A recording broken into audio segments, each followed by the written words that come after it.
देखिए,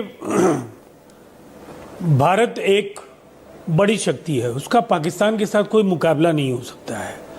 और जहां तक अमेरिका को कन्विंस करने का सवाल है, आप इसको इस नजरिए से क्यों देखती हैं? हाँ। ये लगातार जो ये शोर शराबा था, जो ये कोहराम था विपक्ष का, हाँ। कि अमेरिका ने युद्ध विराम कराया, अमेरिकी दबाव में ट्रेड के धमकी के बाद भारत तैयार हुआ युद्ध विराम के लिए, इस पर जो सफाई आ रही थी उस सफाई को विपक्ष ने मानने से इनकार कर दिया था। एक्सटर्नल अफेयर्स मिनिस्टर ने भी कहा, सेक्रेटरी ने भी कहा, डीजीएमओस के लेवल पर भी ये बातें बार बार कही गई।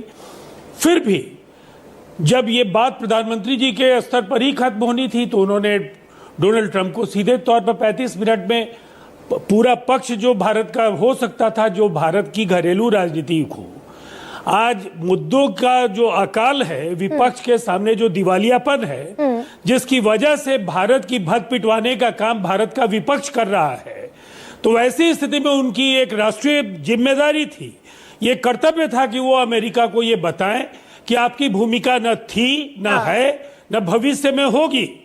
हम अपना फैसला पाकिस्तान के साथ अगर जब भी पीओके की बात होगी हम लोग आपस में करेंगे। सर, ये और तो केवल लेकिन सरकारी पक्ष है ना, और आप मुझसे बेहतर जानते हैं राजीव जी, पॉलिटिक्स भी मुझसे बेहतर जानते हैं, डिप्लोमेसी भी मुझसे बेहतर जानते हैं। सरकारी पक्ष है, ये विक्रम मिस्री ने हमें बताया। ऐसा ही रणधीर जायसवाल ने एक बार पहले बताया था।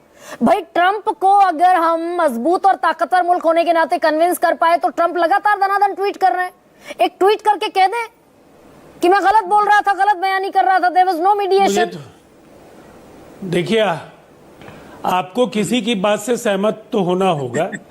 या तो आप दीपक बोहरा जी की बात से सहमत हो, राजनीतिक दलों के बीच तो कई मुद्दों पर असहमति हो सकती है, लेकिन दीपक बोहरा जी को सियासत से क्या लेना देना। मैं एक बात आपको कहूंगा, ये बात आपको भारतीय जनता पार्टी की ओर से आरपी सिंह ने भी कहा कि ये एक निरंतर चलने वाली प्रक्रिया है।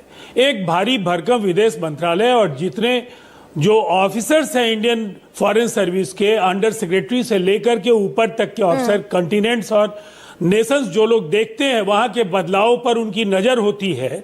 और वो कहीं ना कहीं एक ऐसे आदमी के हाथ में आज विदेश मंत्रालय है जो पंडित नेहरू के बाद इस देश में सबसे ज्यादा लंबे समय तक विदेश मंत्री के तौर पर जिसने काम किया, जिसने कई चुनौतीपूर्ण दायित्वों का निर्वहन किया, जो विदेश मंत्री बनने के पहले भारत का विदेश सचिव रहा लंबे समय तक, और देश के प्रधानमंत्री की भूमिका आखिर में है। जो एक्सटर्नल अफेयर्स मिनिस्ट्री भारतीय हितों को देखते हुए जहां बहुत ज्यादा लचीले रवैये की गुंजाइश ऐसे भी विदेश नीति में नहीं होती है, आप मल्ल युद्ध की तरह अखाड़े में आप आमंत्रित नहीं कर सकते। सर, ये हम आपको अपनी बातें बनने की तरफ बढ़ गए क्या राजीव जी? आप बातें रखते हैं। आपसे तो मैं ये सवाल पूछ सकती हूँ बड़ा क्लैरिटी से, क्योंकि अगर आसिम मुनीर आज 10 बजे भारतीय समय के मुताबिक वो जो तस्वीर दिखेगी वो इस बात की तस्दीक होगी कि हम मनवा पाए अमेरिका को पाकिस्तान टेररिस्ट मुल्क है। आसिम मुनीर, कश्मीर पर भड़काऊ बयान देने वाला व्यक्ति, वहां आज कैबिनेट रूम में व्हाइट हाउस के ऑफिशियल लंच पर इनवाइट है विद डोनाल्ड ट्रंप। आप एक बात मुझे बताइए, क्या आप ग्वादर को, चाइना को जिस तरह से पाकिस्तान ने दे दिया, जिस तरह से उसके जो अमेरिका के साथ रिश्ते हैं और कई तरह के उनके संधि और समझौते पहले भी रहे हैं, आप भारत में इसकी इजाजत दे सकती हैं? भारत जैसे संप्रभुता संपन्न विशाल राष्ट्र में पाकिस्तान के मुकाबले भारत में अमेरिका भारत की भूमिका उस तरह से इस्तेमाल नहीं कर सकता है जिस तरह से दक्षिण पूर्व एशिया में पाकिस्तान का वो समय समय पर करता रहा है। सर, ये भी क्या और इसीलिए पाकिस्तान चतुराई करने की जल्दबाजी में होते हैं क्या? आसिम मुनीर को लंच पर बुलाते दिखेंगे डोनाल्ड ट्रंप, झूठ बोलते दिखेंगे एक के बाद एक कि भाई हमने तो ईरान इजराइल को भी ये एडवाइस दे दी, जैसे भारत पाकिस्तान ने समझौता किया, सौदा किया, वैसे कर लो। तो ये जो 15 जून का बयान है, बाकी सारे बयान छोड़ दीजिए ना सर, इसी बात पर कन्विंस कर दें डोनाल्ड ट्रंप को कि भाई कह दो। एक बात मुझे बताइए, भारत ने रूस यूक्रेन सैन्य संघर्ष के दौरान लंबा जो ये युद्ध है, इसमें किस पक्ष के साथ भारत ने खड़े होने का निर्णय किया? भारत आज इजरायल और ईरान के, जिसमें लेबनान से लेकर और गाजा पट्टी से लेकर के तमाम चीजें शामिल हैं। भारत आज भी ऐसी स्थिति में है कि चाहे ईरान और इजराइल का सवाल हो, यूक्रेन का सवाल हो, रशिया का सवाल हो, कई मसलों में भारत की जो भूमिका है, अगर आप दोनों राष्ट्रों से समान दूरी पर रहते हैं तो कई बार युद्ध के समाप्ति में आपकी भूमिका ज्यादा प्रभावशाली हो सकती है।